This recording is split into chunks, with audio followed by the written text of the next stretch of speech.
Hai semuanya, kami dari kelompok 10 akan mempresentasikan hasil diskusi kami yang memiliki topik pembahasan sebagai berikut, yaitu International Intergovernment Agencies atau lembaga antar pemerintahan internasional. Yuk kita simak video berikut ini. Nah, dalam video kali ini kita membahas beberapa topik pembahasan yaitu pengertian, fungsi, asumsi dasar, dan juga contoh kasus yang kami ambil.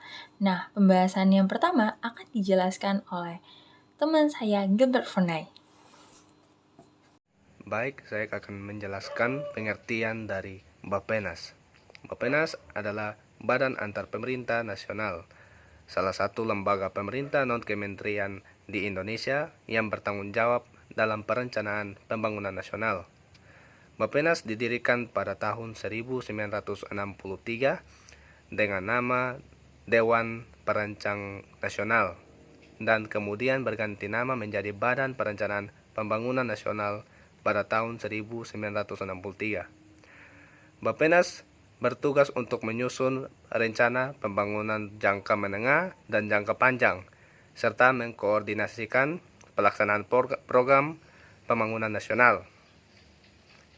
Selain Bappenas, terdapat juga beberapa badan antar pemerintah nasional lainnya di Indonesia, seperti Badan Pertanahan Nasional, Badan Pusat Statistik, dan Badan SAR Nasional.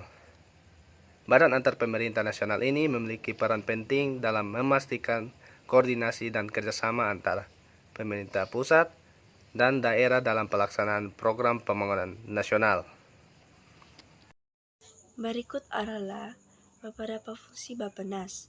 Yang pertama, menyusun rencana pembangunan jangka menengah dan jangka panjang.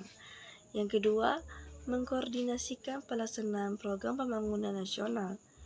Yang ketiga, menyusun tema, sasaran, arah, kebijakan, dan prioritas pembangunan. Yang keempat, menyiapkan rancang bangun sarana dan prasarana.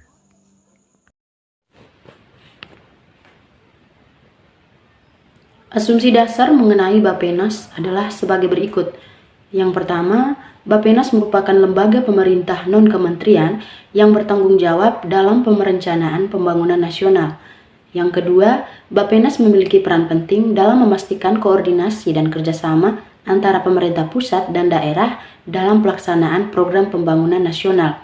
Dan yang ketiga, Bappenas menyusun rencana pembangunan jangka menengah dan jangka panjang, serta mengkoordinasikan pelaksanaan program pembangunan nasional.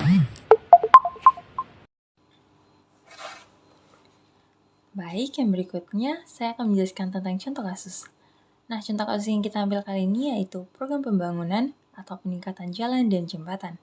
Bappenas atau Badan Antar Pemerintahan Nasional menyusun program pembangunan jalan dan jembatan yang bertujuan untuk meningkatkan konektivitas antar wilayah di Indonesia.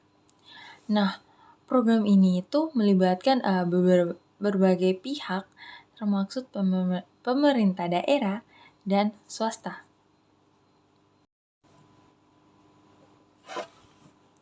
Baik, sekian dari hasil presentasi kami. Semoga teman-teman semua dapat memahami dan mengerti apa yang telah kami paparkan tadi. Terima kasih.